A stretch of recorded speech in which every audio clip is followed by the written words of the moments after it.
Thank you for downloading the Make and Break podcast.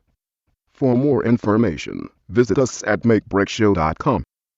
Should I hand out Make and Break t-shirts to the homeless and UFC fans? Makes sense to me. I figured we'd get free publicity via mugshot and news footage. Saturday, 6:10 p.m. Message 1. This is Make and Break.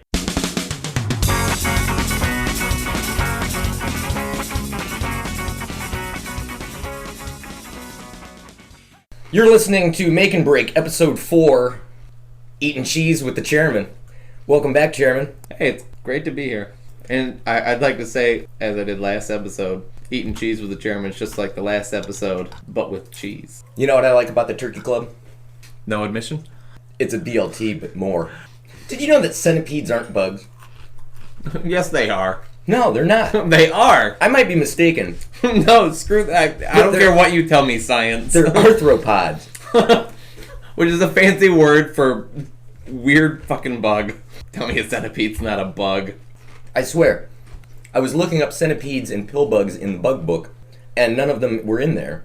And it turns out that they're actually distant relatives of lobsters, and that's why they're not in the bug book. You're not kidding right now, are No, you? they're arthropods. Centipedes. They're actually more closely related to a horseshoe crab than they are an ant. A bird is still apparently closely related to a dinosaur. It's a bird. It's not a dinosaur. Which has always helped me conclude that dinosaurs tasted good. Oh, I bet. Well, that's why they're always eating each other. With thyme. A bit of thyme and some olive oil. Very nice. They ran out, unfortunately. Oh yeah. So we were looking up the centipedes and the pill bugs, and I had made a comment to the guy I was working with that day that I don't know why Americans call them centipedes. They don't have 100 legs. They don't. And he said that in Jamaica we have the same bug, and I said, well, what do you call them there? He said 40 legs. And I said, let me guess, they have 40 legs, don't they? He said, yep. The beautiful simplicity of Jamaican logic is amazing. What do you call that bug? It's a 40 legs. Okay. Okay. And so it goes. I haven't seen one in a while, but do you remember the Heimlich maneuver choking? Yeah. Poster. The poster. Yeah, in every workplace ever. You're right. I haven't seen that in a long time. Well, they've either. changed. The ones I've seen recently are different than the ones that were around in the 80s and 90s. Right, now they're all smiling. Yeah, for all I know, there's like Twilight characters embedded in them now. Right. But I always got a kick out of the one where at the end, as he's actually having the Heimlich maneuver performed on him, and he's holding his throat, his face is turned blue, and he looks like Frankenstein. So he looks like Frankenstein being hugged from behind. I've missed you. I love you, monster. My monster, my monster, my monster. Wherever he goes, I go. I one of my books, Attack of the Monstrology, available now at your local comic book store. One of the opening stories is called Benjamin Frankenstein, and I just, for some reason, could not get the writer to change his story. To me, if you're going to have a story about a monster named Benjamin Frankenstein, he would wander from town to town, solving people's problems, like the Incredible Hulk, like the old TV show. And it seems like a great intro would be Benjamin Frankenstein helping a town invent its first fire department. Because I mean, is that not the logical connection? And building their first brewery. Right? Teaching them how to write autobiographies. This is how you make bifocals. Right. He was both nearsighted and farsighted. Pervert. How does that work?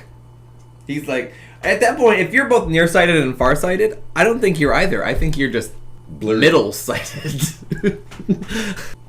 Chairman, what was going on in the 80s that every television show had people going from town to town helping people out? And in the process, they would cause complete mayhem and disorder. Much unlike Benjamin Frankenstein from The Fall Guy, Quantum Leap, the A-Team, even Murder, She Wrote, Heart to Heart. There's people getting shot all over the place. Well, I'm glad you showed up, 80s show star. Thanks, Angela Lansbury. Bad guys wearing wingtips and three-piece suits with too many buttons on them and then running around after him. Right? Get him! Which one? The guy in the three-piece. Michael Knight running away from guys in wingtips. And everybody wore loafers. Nobody ever had sneakers on. I might get chased today. Maybe I'll wear sneakers. Right. At some point, you'd think at least by the second season, they would have caught on like, you know what? I lead a pretty interesting life. I get chased by bad guys daily. At least weekly. It just so happens to go on every Thursday night at 8. I remember an episode of The Dukes of Hazzard where Bo Duke, the blonde guy, Jonathan Snyder got a new pair of boots in the mail, and everybody was making fun of him for buying mail order boots. And he had to break them in because they didn't fit quite right. But he loved his new boots. And the whole episode was him hobbling around, stiff-legged. I'm getting blisters, and they're running around doing their Bo Duke stuff, you know. There's a snake in my mail order boots. Of the antics that were going on in the show, for some reason they found it necessary to throw that little, like, let's put this wrench in the gears. There's only so many jokes you can make about a character named Enos. Yeah, or the episode where the bad guys showed up in a car just like the General Lee, but you could tell it wasn't because the doors worked. And they had latex masks. They had latex masks that made them look identical to Bo and Luke. That never happened. And they had them stored in the glove box. I just saw them Duke boys. They would commit mayhem, and then the Duke boys they were about to lose the farm. For the 180th time. How many episodes can you have, really, about losing the farm?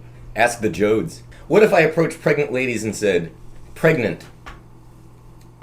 Pause," and then just walked away? Sometime this winter, I was listening to Studio 360, and there was a piece. I think it was anyway. There was a piece on some artists got together on a ship. And they went to the Arctic, to Baffin Island. And I can't remember right now what everybody was doing. But there were a couple of photographers. But there was a fellow that placed toast around a glacier and then took photographs of toast on Baffin Island. And I still, to this, I can't remember the guy's name. I've tried to look it up. Toastonaglacier.com. And I have not been able to find this man's work because I'm quite intrigued by... and he was interviewed, and it seemed to me that he didn't even know his point. He's like, there's art going on here? I just like cold toast. and you know what? When I look at a piece of toast that I put on a glacier, I go, that's gonna be good. I'm gonna want to remember that. I take a picture. The AT&T commercial where they're running around with the orange. I know what you're talking sheets. You'd brought this up to me before. It's oddly reminiscent of the gates done by the artist Christo. I never noticed until now that they actually have a disclaimer. That has to be new. When that commercial first aired, there wasn't any kind of disclaimer on that. Yeah. There was. I had read several blogs that there was quite a bit of an uproar about that. Where, which one passed away? Christo passed away. Christo's wife did. Oh, and okay. she was the bulldog about the copyright, and he doesn't care. And since she's passed away... Can you copyright orange fabric? Marlena Abramovich. She was at MoMA for the last month. She spent an entire month sitting in a chair for 12 hours a day, maybe even 18 hours a day. The only way that you could get into the room was through a passageway that was just wide enough that two people stood in the passageway with their backs to the wall, so that when you went through, you had to squeeze between the two people. And then you went into the room where she was sitting, and she was just sitting in a chair. And she did this every day for 12 hours a day.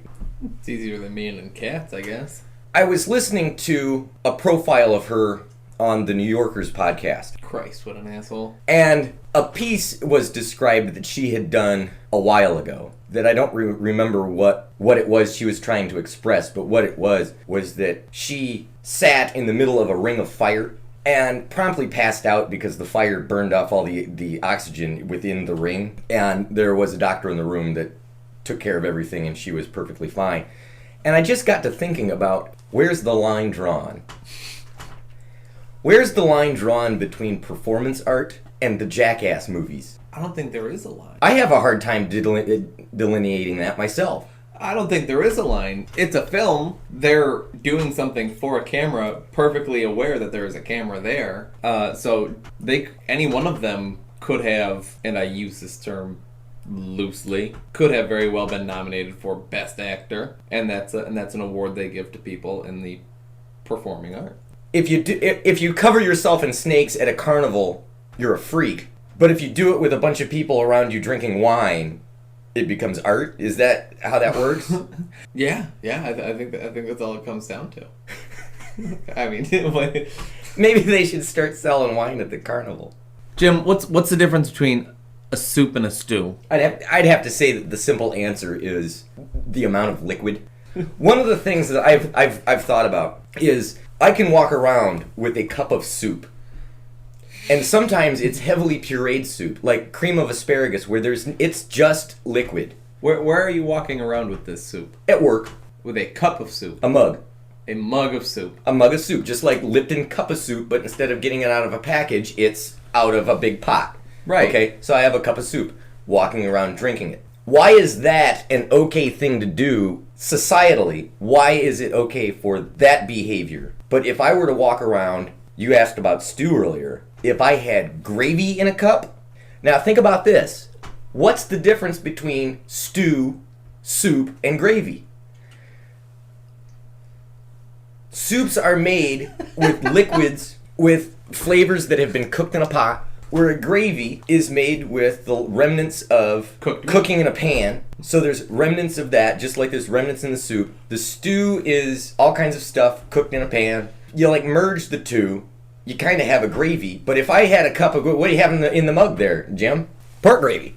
That's weird. That would be weird. Well, it's not something you walk around with, but I'm pretty sure everyone agrees that you can have a mug of turkey gravy before bed because of the tryptophan. You don't walk around with that. Everybody's like, what are you drinking gravy for? You're supposed to be up and awake. Put some coffee in that gravy. You have a mug of gravy. That's crazy talk. What if I were to be sitting at a table, eating just a bowl of gravy with a soup spoon? I think that would make an individual certifiable in some people's eyes. I like to go to KFC. You know why? Their mashed potatoes and gravy are incredible. I like to order the family order, even though I know I'm not going to eat the whole thing of mashed potatoes, but I know for a fact, even when I fill up on those mashed potatoes, I'm going to finish that fucking gravy. I'd like the family order, please. I'd like the mom to look like Lois from the Family Guy, and can the dad have wire rim glasses and an untucked polo shirt, please. How many sides do you want? 4 kids. 2.5 kids. I had some customers the other day. I asked them, so what do you do wherever it is you're from? They said, I work at a baby store. Oh, that's great. Do you have a size 11? Do they have a discount bin for seconds? And that brings us, folks, to Stereotype of the Week. You got that right, Chairman. Hipsters. There once was a hipster from Nantucket. And he laughed when you tripped over the bucket. He looked with a smirk.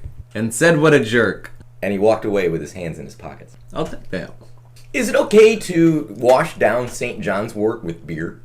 Yes, absolutely. At least one of them is working.